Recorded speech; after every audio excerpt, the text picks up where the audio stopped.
Assalamualaikum warahmatullahi wabarakatuh. Nama saya Putri Alifia Eksa, NIM 202101080015. Di sini saya akan menjelaskan pengertian studi Islam. Pengertian studi Islam secara bahasa merupakan terjemahan dari istilah dirasa Islamiyah dalam bahasa Arab. Dengan demikian, studi Islam secara bahasa dapat dinyatakan sebagai kajian tentang hal-hal yang berkaitan dengan agama keislaman.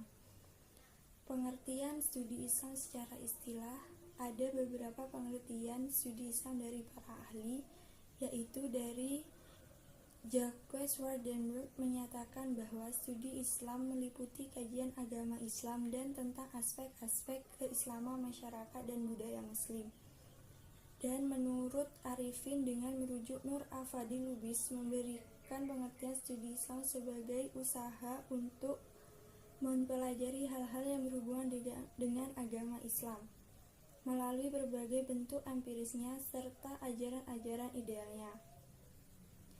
Dari pengertian di atas dapat disimpulkan bahwa studi Islam adalah suatu usaha sistematis membahas agama Islam, baik mengenai ajaran-ajaran ideal dan elaborasi teoritis serta aplikasi-aplikasinya agar diperoleh pemahaman yang benar tentang agama Islam kemudian diamalkan.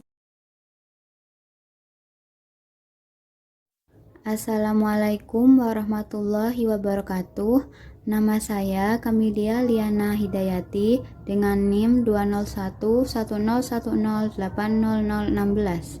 Saya akan menyampaikan materi kedua, yaitu tujuan dan sasaran studi Islam. Tujuan dan sasaran studi Islam. Tujuan studi ajaran Islam menurut Al-Syatibi dikenal dengan istilah Maqasid al-Syariah. Menurutnya bahwa tujuan syariat Islam adalah diarahkan untuk memelihara 5 hal, yaitu memelihara agama, hifaz ad-din, memelihara akal, hifaz al-aql, memelihara jiwa, hifaz an-nafs, memelihara harta, hifaz al-mal, dan memelihara keturunan, hifaz an-nafs. Pertama, memelihara agama, hifz ad-din. Berdasarkan Quran Surat Ar-Rum ayat 30 tersebut bahwa di setiap diri manusia sudah ada potensi beragama, yaitu merasakan tentang adanya Tuhan yang menciptakan dirinya, menciptakan langit dan bumi serta segala isinya, menciptakan sesuatu yang dibutuhkan dirinya. Perasaan bertuhan ini merupakan hak asasi manusia, yakni bebas mengekspresikan perasaan agamanya itu dengan memeluk agama yang diyakininya. Kedua, memelihara akal, hifz al-aql. Ajaran Islam menganjurkan manusia agar mengisi akalnya dengan ilmu pengetahuan dan tidak membiarkan dalam kebodohan. Sehubungan dengan hal itu, Islam mewajibkan pada setiap manusia untuk mencerdaskan akalnya dengan cara belajar mulai sejak dini hingga meninggal dunia. Selain itu, Islam juga menyuruh setiap manusia mempelajari sesuatu yang terdapat di langit dan bumi. Dengan demikian, manusia dapat menemukan berbagai teori ilmu pengetahuan yang dapat bermanfaat bagi dirinya dan orang lain, serta manusia akan mampu memahami pesan ajaran Islam serta mendalaminya untuk meningkatkan kualitas hidupnya. Ketiga, memelihara jiwa, hifz an-nafs. Sehubungan dengan pemeliharaan jiwa ini, Islam melarang seseorang membiarkan dirinya jatuh dalam kebinasaan dan hal-hal lain yang menjadi penyebabnya, seperti mengonsumsi makanan dan minuman yang memabukkan dan mematikan, bekerja di luar kemampuan fisiknya, dan membiarkan penyakit tanpa mau berobat. Sejalan dengan upaya memelihara jiwa atau kelangsungan hidup ini, maka Islam melarang keras membunuh orang lain atau membunuh diri. Keempat, memelihara harta, hifz al-mal. Berkenaan dengan ini, Islam memberikan kebebasan pada setiap orang untuk memilih cara untuk mendapatkan harta yang dibutuhkan bagi dirinya, dan Islam juga melindungi harta yang ada pada dirinya.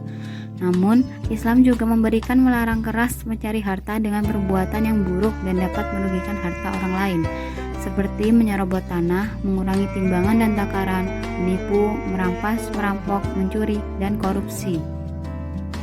Islam juga mendorong seseorang agar berusaha keras, membanting tulang dan memeras keringat untuk mendapatkan harta, dan menganggap orang yang melakukannya sebagai jihad di jalan Allah Subhanahu wa Ta'ala. Kelima, memelihara keturunan, hifz al-nas. Hal ini berkaitan dengan menjaga keberlangsungan eksistensi manusia di bumi ini. Maka dari itu, Islam menganjurkan kepada setiap orang untuk membangun rumah tangga, menjadi pasangan suami istri yang halal, membangun keluarga yang sakinah mawaddah warahmah, yang selanjutnya akan melahirkan keturunan yang soleh dan solehah, yang dapat berguna bagi bangsa, negara, agama, dan juga umat. Untuk mencapai tujuan ini, maka Islam mengharuskan membangun rumah tangga yang dibentuk melalui sebuah perkawinan secara islami, memenuhi syarat dan rukun perkawinan sesuai dengan ajaran Islam. Sasaran ajaran Islam adalah manusia, yakni membimbing, mengarahkan, membina, dan mengingatkan manusia dengan cara memberikan informasi, peringatan, janji, dan ancaman agar manusia mencapai kehidupan yang sejahtera lahir dan batin, memiliki harkat dan martabat sebagai makhluk yang paling mulia di sisi Allah Subhanahu wa Ta'ala. Seluruh pengabdian manusia memang harus ditunjukkan untuk mencapai keridhaan Allah Subhanahu wa Ta'ala. Namun sasaran ibadah tersebut ialah bukan Allah Subhanahu wa Ta'ala, melainkan untuk kemaslahatan manusia secara lahir dan batin.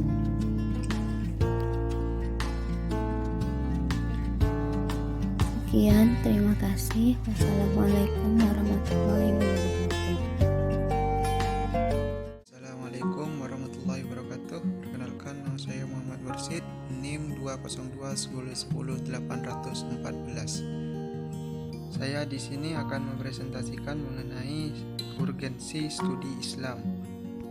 Urgensi studi Islam merupakan suatu pembelajaran yang terkait dengan kajian-kajian Islam yang harus dipelajari.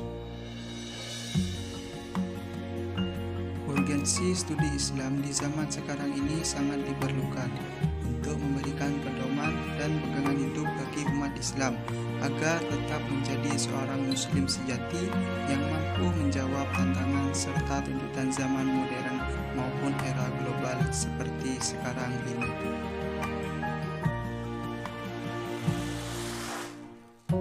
Oleh karena itu, pengantar studi Islam diharapkan untuk mengadakan usaha-usaha pembaruan dan pemikiran kembali ajaran-ajaran agama Islam yang merupakan warisan turun-temurun agar mampu beradaptasi dan menjawab tantangan serta tuntutan zaman dan dunia modern dengan berpegang teguh pada Al-Quran dan As-Sunnah.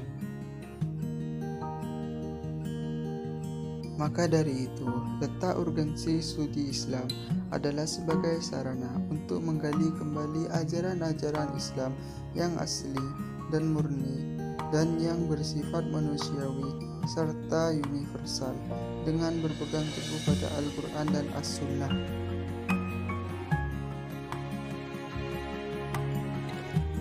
Sekian video presentasi dari saya. Terima kasih atas perhatiannya. Kurang lebihnya mohon maaf. Wabillahi taufiq wal hidayah. Wassalamualaikum warahmatullahi wabarakatuh. Assalamualaikum warahmatullahi wabarakatuh. Perkenalkan, nama saya Yanwar Robi Irawan. Saya dari kelompok 1. NIM saya 202101080021. Saya di sini akan menjelaskan tentang sejarah perkembangan studi Islam. Sejarah membuktikan bahwa Islam telah masuk ke Indonesia pada abad ke-7 Masehi, tapi baru meluas pada abad ke-13 Masehi.